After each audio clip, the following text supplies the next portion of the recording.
On today's episode of Locked On 76ers, well, gauging interest as we get closer to the NBA draft. That's when a lot of trades go down.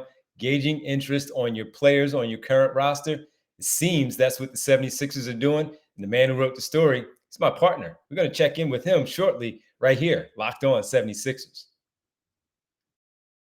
You are Locked On 76ers, your daily Philadelphia 76ers podcast. Part of the Locked On Podcast Network, your team every day.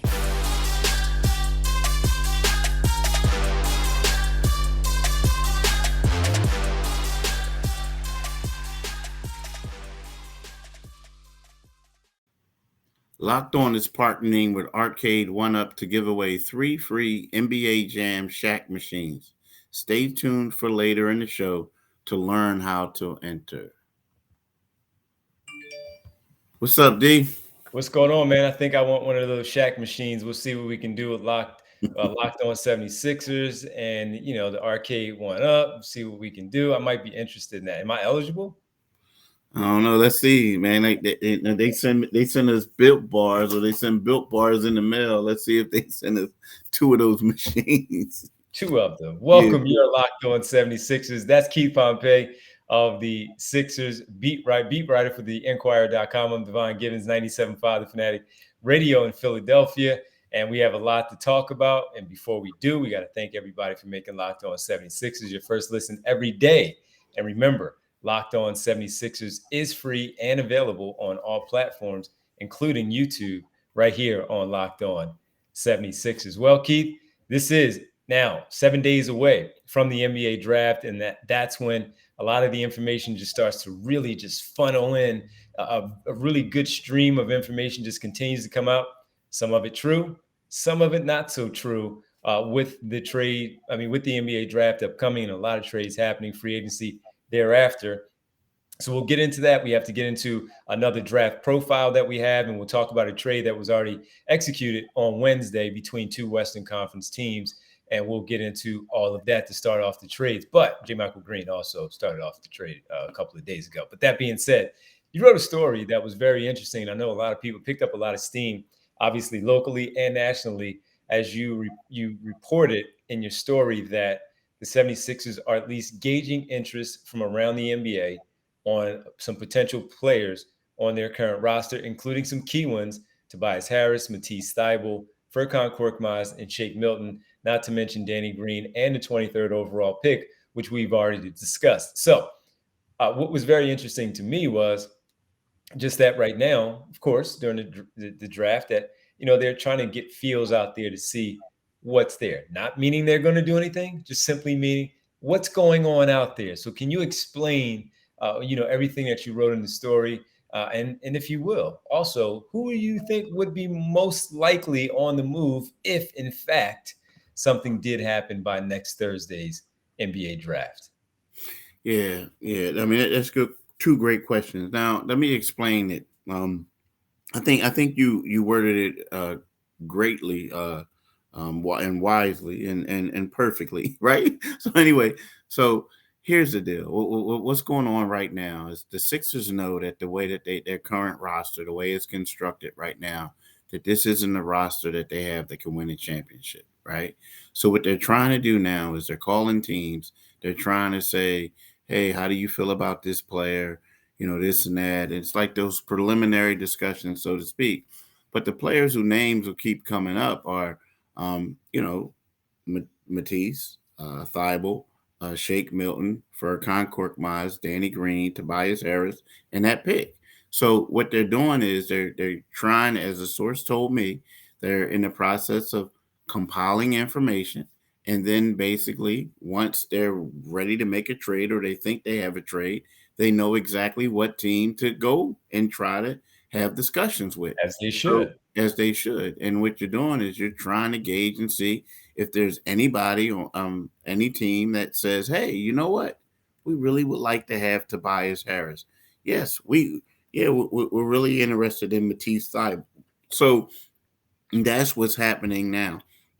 And it is one of those things where, like, let's face it, they know that in order for them to contend for a title, They have the 23rd pick right now. But in order for you to contend for a title, typically you're going to need some people who are veterans who could come in and make an instant impact. Right now, the reason why those are the guys who are talking or that they're bringing up and having discussions with is because they're the ones who have the most value outside of the big three, outside of James Harden, outside of Tyrese Maxey, outside of Joel Embiid. So these are the guys that the Sixers are saying, hey, do you want to come and make a trade for? You know what? That's a tough one because the second question, when you ask about that, because you would think that Tobias Harris, because he makes the most money, that he would be the most enticing one, right? He of those guys, he's the best. He's the best player of that group, right? But Yeah. the problem is he's about to make $37 million and he's a fourth option on the 76ers. So there are a couple teams who are looking at it and saying, okay, well, he's making 37. That's a lot of money that's going to go against our cap space. Are we willing to give up? I mean, take him and for take all that, and he hasn't had the production of an all-star. He hasn't been in a situation. I think Matisse is intriguing. Shake. Me personally, if I was a team and I was a bench team, and I know what Shake's salary is, I think that I might be intrigued to take Shake, just because he can come off the bench, he can get buckets, but at the same time, you're going to get him for like a low value. So I would have to say him. To me, right now, is tough because there are certain teams are saying we don't know if these are guys we really want to take. But at the same time, I think Matisse has a huge upside. But I also know, looking at Shake, he could be a guy who could come in and get buckets off the bench. And again, the team option is there. So they would have to pick up the team option in order for them to include him in any deal and move him on to whatever team that he would potentially go to. So that's interesting news. And again, people, go check it out. TheInquirer.com. Check it out. See what Keith wrote. Check him out on Twitter, where it's linked at Pompey on Sixers, and read the article. It's pretty good, really in depth about things. And it's all about doing your due diligence and going around the league, collecting the information. As you mentioned, the Sixers are doing exactly what they're supposed to do. Well, one of the things, if they do keep the 23rd overall pick, we previewed a few of the players that could be there for them at pick number 23. We profile another. This one, he didn't go to college. He went directly to the G League. We'll talk about that player. Keith saw him in Chicago and give us a little bit more on him as well. That would be next, right here on Locked On 76ers.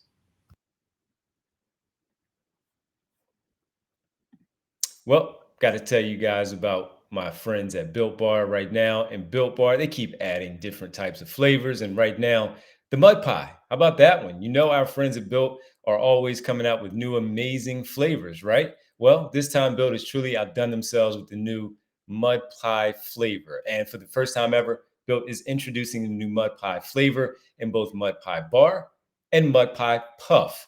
Not sure what mud pie tastes like? Well, if you're a chocolate fan like I am, you better sit down for this. The new mud pie bar is rich whipped cream and chocolate mousse smothered in 100% real chocolate, topped with cookies and cream crumble. Sounds delicious, right? And you feel better. You're not eating a candy bar or a cake. You're eating a Built Bar with this, which is healthy. You got to try it as soon as possible. You need to get into it right away. You need to hurry because it will be gone soon. The mud pie bar and puff are only available for a limited time. Visit built.com to taste the deliciousness for yourself. If you're not convinced, well, let me tell you, as always, 16 grams of protein and 150 calories, 8 grams of sugar. It's like your mom baked the most deliciously creamy chocolate mud pie, and it's wrapped it up just for you. So if you're going for a workout, you're going for a late night treat, and you don't want to reach for that candy bar, you're trying to get away from that because you want to make sure your summer body is right, this is it. Again, chocolate mousse, whipped cream, cookies and cream crumble. Stop drooling. Get to built.com to order your box of mud pie bars and puffs now. You won't regret it. Go to built.com, use promo code LOCK15 and get 15% off your order. Use promo code LOCK15 for 15% off at built.com. So you love your mud pies, huh? Yeah, I do. You got me.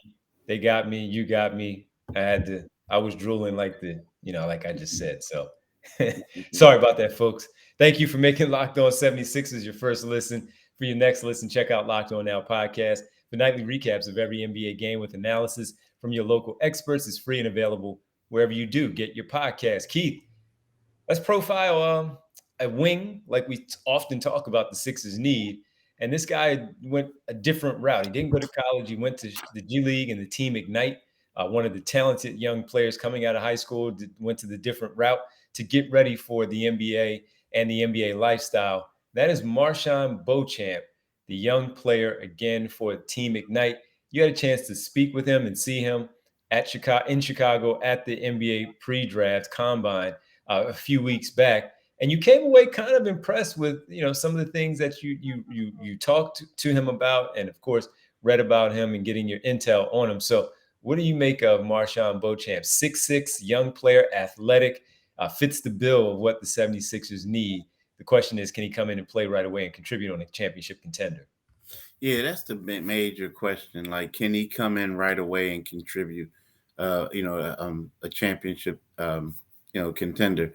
The funny thing is, a lot of people say that, and he is telling teams that he can, be on the defensive side. He could become a Mikal Bridges or a Matisse Thybulle type, right? Here's a guy, like you said, 6'6", swing man. He has long arms. So he's one of those guys that thinks that he can do that. Another thing is he watches a lot of film, right? He likes how he watches films of Bridges and Thybulle, and he loves how they guard players like Luka Doncic and Paul George, right? Now, on the offensive side, he says he sees himself potentially becoming like a Paul George, right? And the funny thing is, he even mentioned that to the Pacers. But what he said to him, I'm talking about becoming like a Paul George, but when I mean that, I mean like how Paul George evolves. Paul George came out of Fresno State. He wasn't like one of those most sought after players, so to speak, but he worked hard on his game and he developed and became an all-star. So the thing that really impressed me about Beauchamp is when he went into these interviews with teams, he interviewed them saying, how can you make me become an all-star? I want to know your plans for me and how you're going to make me become an all-star.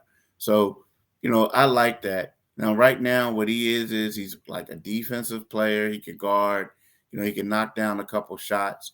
He's like an energy guy. So he's kind of sort of like a Matisse Thybulle, but he may be a better shooter than Matisse, right? So that's what I have for you with Beauchamp. I think that he's a guy that if he's there, the Sixers would be, fortunate to draft him. I mean, I do think that he could probably go in the top 20. I know the Sixers have number 23, so he could probably go somewhere in the top 20. So if he slides to him, depending who's there, he could be a quality pickup if they keep that pick. Well, just to give some of the numbers, in 12 games played, he averaged 15 points, 7.3 rebounds, 2.3 assists, 6'6", 199 pounds. I'd imagine that he maybe has put on that extra pound to be that 200-pounder. He's 21 already, Keith. At this point, he doesn't turn 22 until October. So he'll be one of these players that we look at and, we sit there and look at and say, young player coming in, but, he's a little bit older, if you will. So he shot from 3-point range. Looks like I'm trying to get the numbers here because I didn't see a lot of them, obviously. But 3-point range, I'm trying to look at it. It looks like, let me see. I don't have those numbers overall, the splits in general, but he seems like, as you pointed out, a talented player. And maybe he's there, maybe he's not. We'll see. But he's an intriguing player, especially going the route of the G League and seeing if he can fit into a team, once this thing really starts to go down. So when you talked about him before, I was interested, but we keep seeing him in, these mock drafts where he's going before pick 23. It might not, as you said, get to the 76ers. So with that, I'd be very, very interested to see if he does fall. And if they can't move that pick, I'll be interested to see how much they really like him to maybe move up a couple of spots, like we've seen with Thybulle and Maxey, of course, in the higher 20s there, 21 and 20, to see if they can grab MarJon Beauchamp at 6'6", 200 pounds, come in right away and see if he can add something athletically with this basketball team. So interesting name, one that we don't know much about, but one we would certainly like to find a lot about if he is in fact selected by the Sixers. And there were some moves already in the NBA on Wednesday night. We'll tell you what that is. Two Western Conference teams got together for a trade involving a 17 point per game score, I think he was, and a draft pick in the 20s. We'll get to that next right here in the NBA Finals. Locked On 76ers. Boom shakalaka. We have big news. The one and only NBA Jam is back. Arcade 1-Up, the leader in at-home retro arcade games, is not only bringing the best game ever back, but they've made it bigger than ever with a, wait for it, Shaq Edition machine. People are obsessed with an NBA Jam, and I'm thrilled to tell our listeners that you can once again play hoops with NBA legends in this arcade classic. Jump clear across the court and set the ball on fire in one of the first sports games ever featured real and digitalized NBA licensed teams. No fouls, no free throws, no quarters required. Compete with friends and families through all new Wi-Fi leadership boards, making you more connected than ever.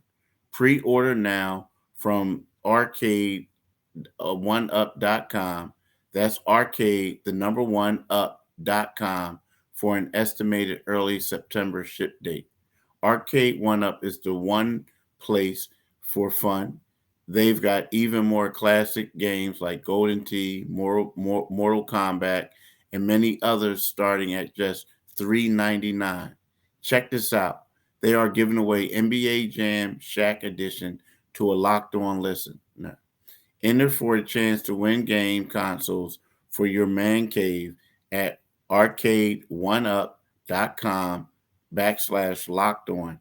That's arcade, the number one, up.com/locked on. You got till July 8th to enter and win NBA Jam Shaq Edition console.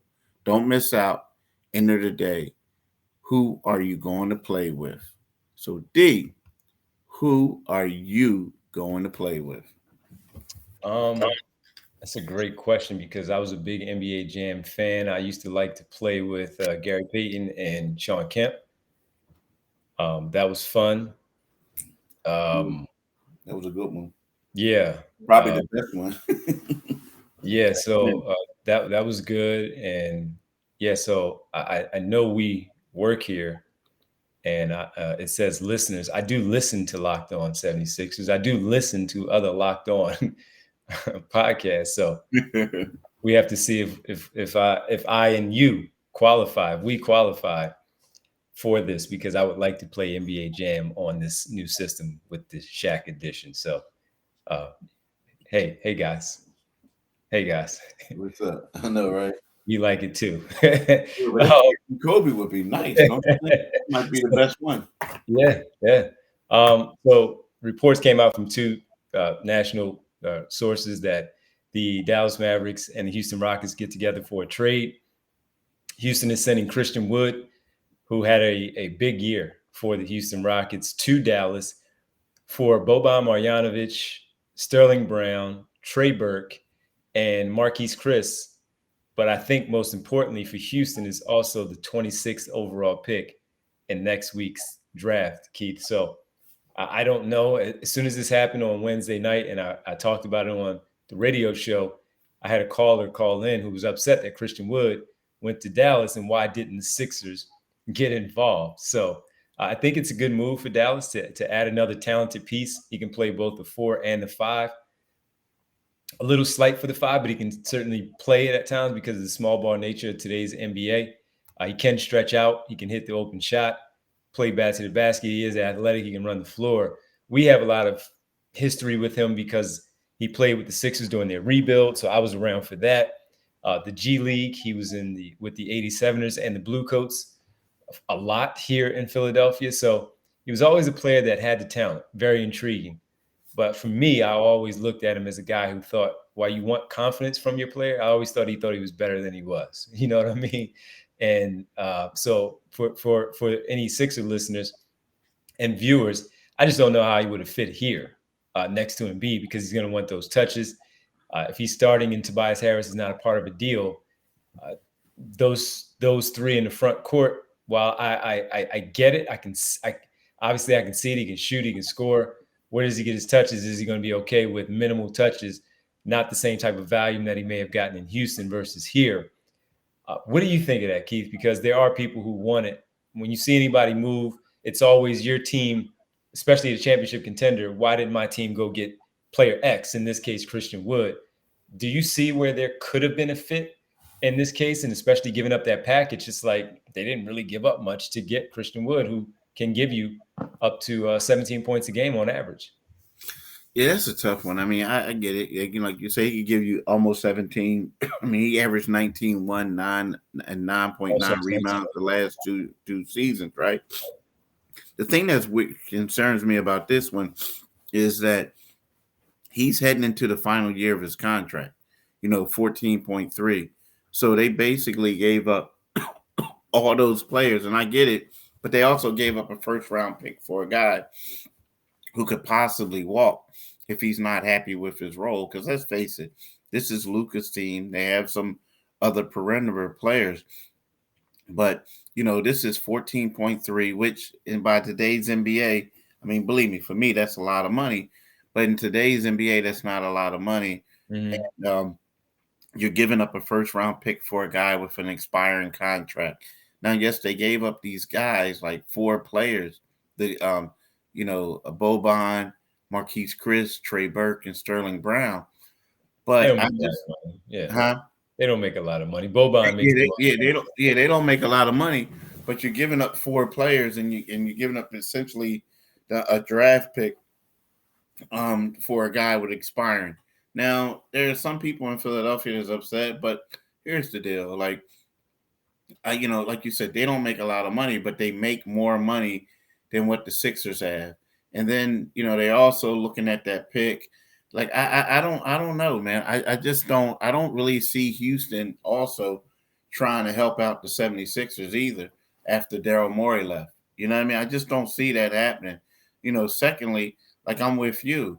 The first thing when they made this trade, I'm thinking about, well, is Christian Wood going to get into it with Luka? Because he's thinking like, yo, give me the rock. I need to be the star. Settle down, Christian Wood. Settle down. But am I right, though? Am I right a little bit? Like, remember initially when he was in Houston, I like Christian, but initially when he was in Houston, him and James seemed like they had a little bit of friction. You know what I mean? Christian wanted to trying to get out of there. So he was trying to, but a lot of times, one time it was like Christian had the ball and he ain't passed it to James. And it was like, gave him that side eye. I would too. But go ahead. But, it is what it is. But, I understand it. But a lot of people got to understand the Sixers can't trade. They got 1 draft pick. They can't trade that pick until, or they can trade. They can set up a trade, like, agree to a trade. But that person has to walk across the stage as a 76er on draft night, and then they can make it official. So, like, just because the 76ers aren't doing something now doesn't mean that they don't have anything in the works or something they're working on. They got plenty of time. Just the beginning. Absolutely. Well, this may not be the beginning. It could be the end in the NBA Finals, Keith. Tonight, Game 6. Golden State, Boston, Game 6, 3-2. Headed to Boston, Golden State, an opportunity to close it out. What's your right now early prediction for Game 6? I have Chicago. I have Boston winning. Okay. 7? Okay. Yeah, maybe, forcing game. I mean, they had 2 days to think about the last 2 butt whippings they took. So, I think maybe they'll come out and play with some energy. And I mean, let's face it. They say if you're a great player, you don't have back-to-back bad games. Well, they got a couple guys who are elite players who need to to come out and have a great game, and I think that at least one of them will, right? If not both, but I think that Boston will win Game 6. Go Dubs. Go Dubs. Andrew Wiggins, go get 30 instead of 26. Steph, drop another 40 spot on them. Go Dubs. Haters going to hate. Go Dubs. All right, man. Well, listen, we got to thank everybody for making Locked On 76ers your first listen every day. On our next episode, we'll preview again another player for the profiling of the NBA draft, which will be next week. It'll be our final podcast of the week. And then, we'll have some stuff more for you next week, but we'll get into another player, and hopefully we'll be talking about the NBA champions, Golden State Warriors. Go Dubs. Now, make your second listen Locked On NBA for Locked On NBA experts covering the biggest stories around the league. NBA every Monday through Friday in less than 30 minutes is free and available wherever you get your podcasts. Keith, let the people know. Hey, listen, you can get this podcast wherever you can subscribe to this podcast, wherever you listen to podcasts at. But if you want to get the YouTube channel podcast, Locked On 76ers, what you do is you go to YouTube, click onto the Locked On 76ers podcast, or, search it up. And when you get on there, you see that Liberty Bell, click on that Liberty Bell, and that's how you subscribe to us. You click on the Liberty Bell, and then next thing you know, you can keep up with our podcast. But also, it would be nice, and you would do yourself a favor by following my man Devon on Twitter. You can follow him at DevonG975 on Twitter, and you can follow me at Pompey on Sixers on Twitter. Well, Keith, go Dubs. Have a good night, man. Have a good rest of your day, man. Thanks. All right, brother. Same to you. Thank you, everybody.